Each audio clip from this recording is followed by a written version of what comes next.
ये एक नॉर्मल बच्चे ने लिखा है, ठीक।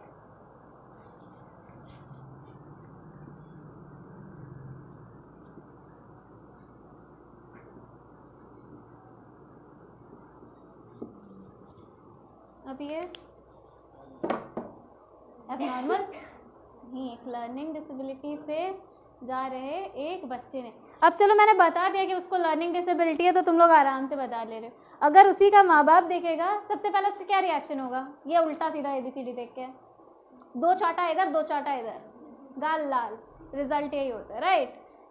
है ना? क्या ये बात सही है?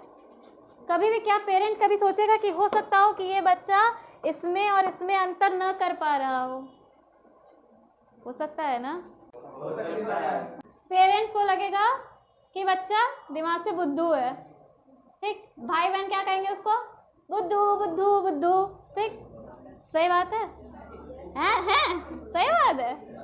नहीं, गलत बात है। सब अपने बच्चों को नहीं सिखाई जाती है। अगर पेरेंट्स थोड़ा सा भी अवेयर रहेंगे इस चीज़ का, अगर उनको थोड़ी सी भी नॉलेज रहेगी, तो वो समझ जाएंगे कि कहीं ना कहीं मेरे बच्चे की कुछ ना कुछ प्रॉब्लम है, ठीक। अब चलो ये तो दिख रहा है, ठीक।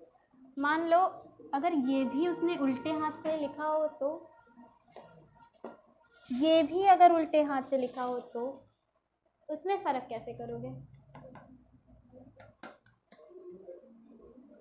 और मान लो अगर ऐसे लिखा है तो पढ़ने में भी अंतर आएगा?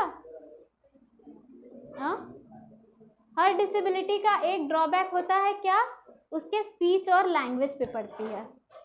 स्पीच और लैंग्वेज क्या हुआ?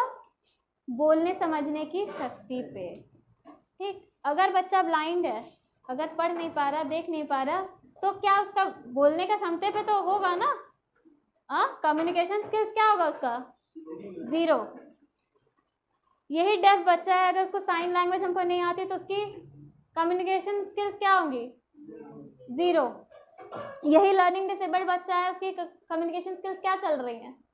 0। क्यों? क्योंकि ये बच्चे को हम करेक्ट ही नहीं कर पा रहे। और ये मिस्टेक किस बच्चे में ज़्यादा दिखेंगी? अगर ये मिस्टेक्स हम देख रहे हैं, तो हमको ये मिस्टेक्स किस बच्चे में दिख रही होंगी? कौन सा एज ग्रुप होगा ये बच्चों का? छोटे बच्चों का, यानी 3 to 7 वाले। क्योंकि इतने में बच्चे पढ़ना लिखना सीखना शुरू कर देते हैं, राइट? हम घर में भी बताना शुरू कर देते हैं, ठीक। तो हमने क्या किया? हमने पकड़ा इसको, ठीक। अब हम बच्चे को प्रैक्टिस कराएंगे। मारेंगे पीटेंगे डांटेंगे नहीं, उसको बुद्धू भी नहीं कहेंगे, उसको दिमाग से कमज़ोर है, लल्लू है, ये सब भी नहीं कहेंगे, ठीक है। ये सब नहीं यूज़ करेंगे हम उसके लिए, ठीक। बच्चा है वो भी, ठीक। तो हम उसको क्या करेंगे?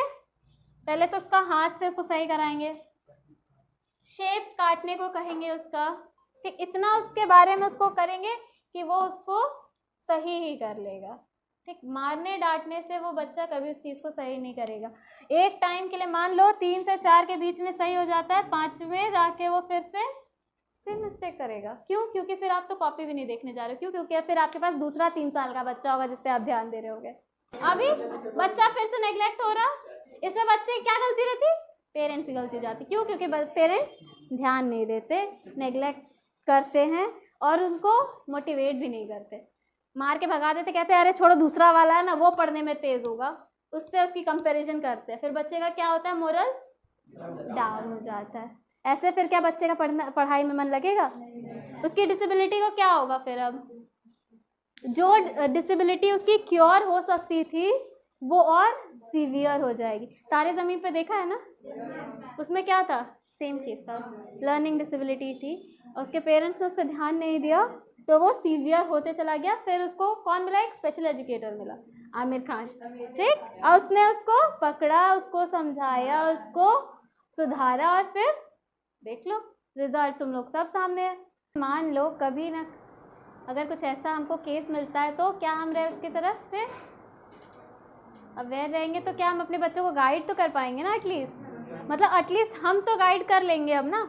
अब जो नहीं जिनको पता है वो तो अपने बच्चों को मारेंगे पीटेंगे गाल लाल करेंगे, हमको नहीं करनी है चीज़ ना, क्योंकि अब तो हमको पता है। तो अब आप लोग इसके बारे में पढ़ो थोड़ा बहुत, ठीक। इसमें भी बहुत सारे टाइप्स होते हैं। लर्निंग डिसेबिलिटी के 4 तरीके होते हैं। लिखने का डिसेबिलिटीज़, पढ़ने का डिसेबिलिटीज़, पैराग्राफ्स का डिसेबिलिटीज़ और एक नंबर ऑफ़ ईयर्स का। ठीक, नंबर्स का क्या होता है कि हम में से बहुत लोगों की मैथ्स ख़राब होती है। हमारे साथ क्या हुआ, हमको नंबर से बहुत डर लगता था, हमको और उसी में उलझाया जाता था, उसको ठीक से समझाते नहीं थे, उसके अलावा एक्स्ट्रा काम दे देते थे, उससे टफ दे देते थे। तो क्या हुआ, धीरे धीरे हमारा जो मैथ्स का फियर था वो क्या हुआ, बढ़ता गया।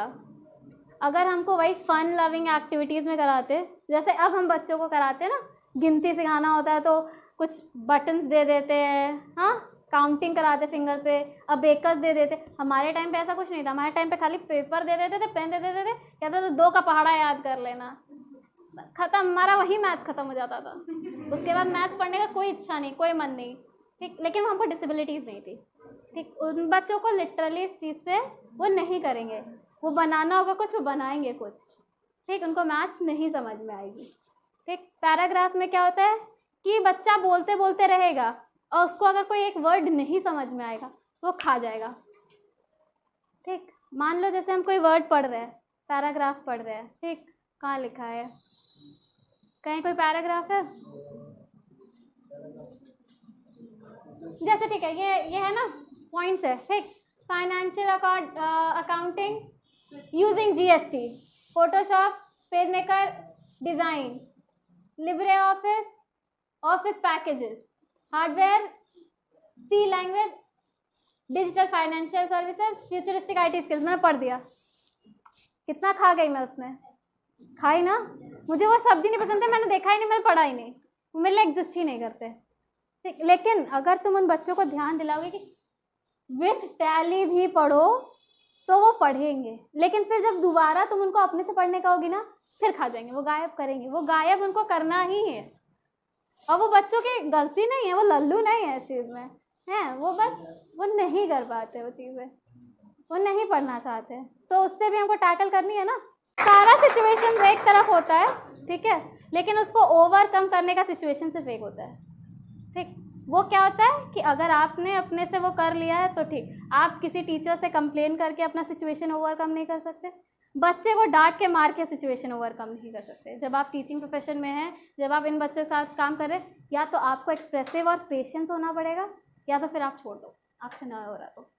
ठीक, क्योंकि बहुत डेडिकेशन चाहिए होता है, चाहे वो कोई भी काम हो। ठीक, अगर आपके में डेडिकेशन नहीं है तो कोई जॉब फिर बेकार है, मत करो।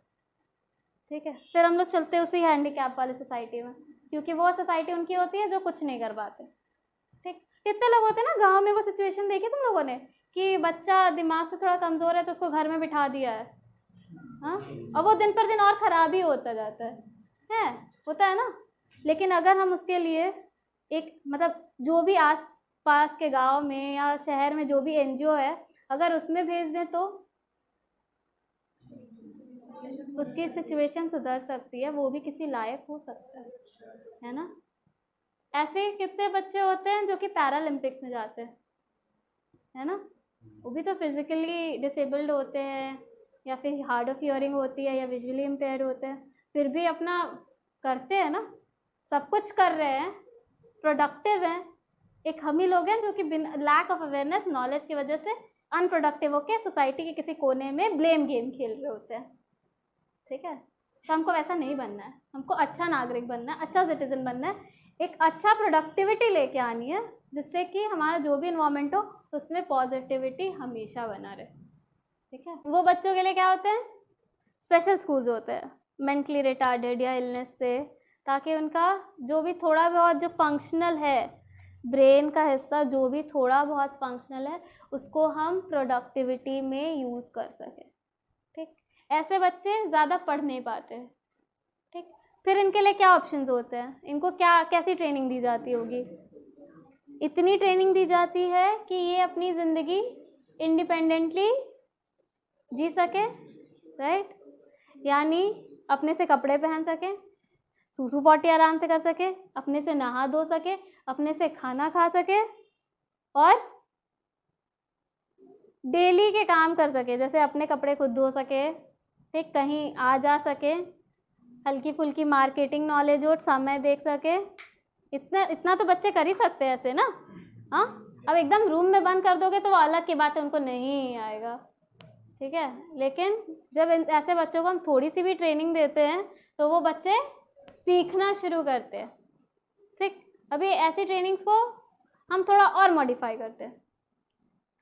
ऐसे बच्चे पढ़ेंगे तो नहीं, क्योंकि उनका थोड़ा सा ब्रेन का डेवलपमेंट थोड़ा कम है। तो अभी इनके लिए क्या होगा कि कभी ऐसा NGO वगैरह देखा है जो आलू के चिप्स वगैरह बेचती हो, पेपर क्राफ्ट्स बेचती हो, बैग्स बनाती हो, पेंटिंग्स वगैरह बेचती हो, देखिए उनमें अक्सर ऐसे ही बच्चे काम करते हैं।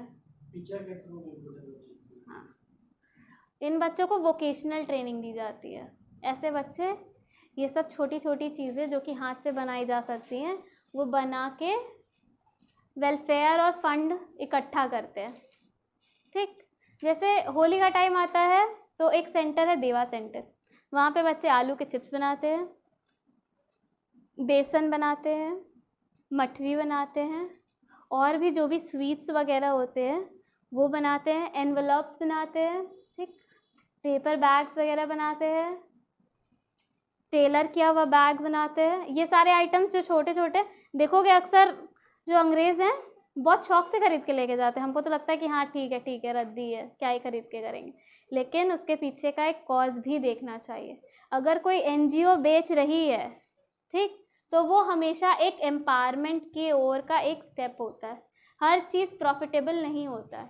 कभी कभी आप ये भी देखो कि ये NGOs जो ये प्रॉफिट कर रही हैं वो कहाँ जाता है, ठीक।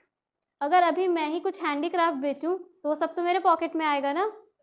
लेकिन अगर एक सिनेरियो सोचो कि अगर मेरे पास ऐसे बच्चे हैं जो आलू के चिप्स काटते हैं, जो कि पढ़ लिख नहीं सकते, मेंटली रिटार्डेड है, तो वो क्या पैसा आपका कहाँ जा रहा है? फॉर अ गुड कॉज जा रहा ना, उनके वेलफेयर, उनके फंड के लिए जा रहा ना, उनकी अर्निंग के लिए जा रहा ना, कि मेरे अर्निंग के लिए जा रहा। मुझे क्या मिलेगा इससे? क्या मिलेगा मुझे? कुछ नहीं, राइट। बस ऐसी ही ट्रेनिंग्स होती है, ठीक। ये रहा मेंटली रिटार्डेड। अभी क्या विजुअल इम्पेयरमेंट, हियरिंग इम्पेयरमेंट, ऐसे बच्चों का जॉब का सिनेरियो क्या होता है? क्या ऐसे बच्चे जॉब करते हैं? करते हैं? कभी किसी को देखा है? कहाँ? कहाँ? कौन सा स्कूल है तुम्हारा? हाँ, केवी में। ऑब्वियसली, क्योंकि ऐसे बच्चे स्कूल्स में भी जाते हैं और कॉलेजेस भी जाते हैं। कितने बच्चे स्पेशल स्कूल से निकल के सीधे कॉलेज में एडमिशन लेते हैं। कैसे उनका होता है एडमिशन? रिजर्वेशन के थ्रू होता है, ठीक है, रिजर्वेशन के थ्रू होता है। कुछ सीट्स ऐसे blind, orthopaedically handicapped, leprosy cured, mentally retarded, mental illness, ठीक, एपिलेप्सी और हियरिंग इम्पेयर्ड, लो विजन, ये सब के लिए। अभी तो एसिड अटैक भी अब डिसेबिलिटी में आने लगा है, ठीक है। एसिड अटैक विक्टिम्स जो होते हैं वो भी डिसेबिलिटी में ही काउंट होते हैं, ठीक। तो ऐसे बच्चों के लिए रिजर्वेशन है हर जगह, हर इंस्टीट्यूशन में, कॉलेज के। स्कूल में क्यों नहीं है? स्कूल में होना चाहिए ना, स्कूल में होना चाहिए कि नहीं होना चाहिए ये रिजर्वेशन भी? क्योंकि हाँ, क्योंकि इन बच्चों के लिए बेसिक रिसोर्स ही स्कूल्स में नहीं होते, क्योंकि वो ऐसे बच्चों का एडमिशन लेते हैं जिनसे कि उस स्कूल की रेपुटेशन अच्छी हो, ठीक है। उन्हीं बच्चों को देखोगे कि अक्सर वो जो कमज़ोर बच्चे होते हैं उनका कभी भी बीच सेशन में नाम काट के भगा देते हैं कि चल लिख लो तुम, ठीक। फेल हो जाते हैं वो बच्चे, नहीं होता है। अगर वो फेल भी हो रहे होते हैं तो उनको जानबूझ के भी फेल किया जाता है, ठीक। तो अब किसकी गलती है? स्कूल सिस्टम की, हमारे प्राइमरी जो एजुकेशन सिस्टम है उसकी गलती है, क्योंकि हम ऐसे बच्चों को लेते नहीं, तो ऐसे बच्चों को हम समझते नहीं, तो हमारे बच्चों को भी ऐसा कुछ पता नहीं होता कि इन बच्चों का क्या होता है। अभी कितने को पता है कि ब्लाइंड स्कूल कहीं है? क्या हमारे मुगलसराय में या चंदौली डिस्ट्रिक्ट में ब्लाइंड स्कूल है? कहाँ? सुनिए, देखो हम सुने भी नहीं है,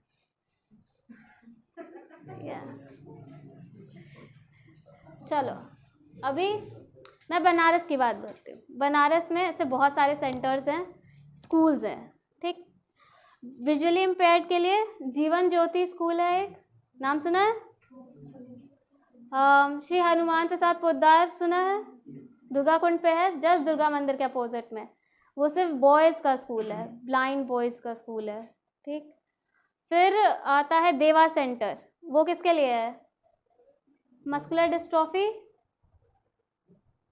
मेंटली इलनेस, इंटेलेक्चुअल डिसेबिलिटी, ये सब ऑटिज्म, ऐसे बच्चों के लिए, ठीक। फिर आता है किरण सेंटर, वहाँ पे सेरिब्रल पाल्सी प्लस वहाँ इंक्लूजन है, वहाँ नॉर्मल बच्चे भी जाते हैं, ठीक। हमारे जैसे, आपके जैसे नॉर्मल बच्चे भी जाते हैं वहाँ इंक्लूजन है, ठीक। इंक्लूजन का मतलब कि वो डिसेबल्ड बच्चे उन नॉर्मल बच्चों के साथ में एक क्लासरूम में बैठ के हार्मनी में पढ़ती हैं, ठीक। और उसमें से कोई भी एक बच्चा किसी भी दूसरे बच्चे से कम नहीं होता है, ठीक है। Thank you so much.